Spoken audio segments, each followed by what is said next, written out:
not a test.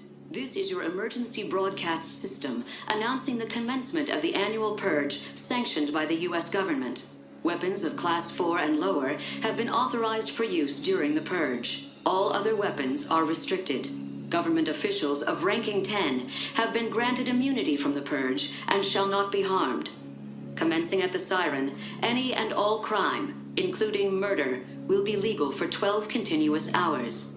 Police, fire, and emergency medical services will be unavailable until tomorrow morning at 7 a.m. when the purge concludes.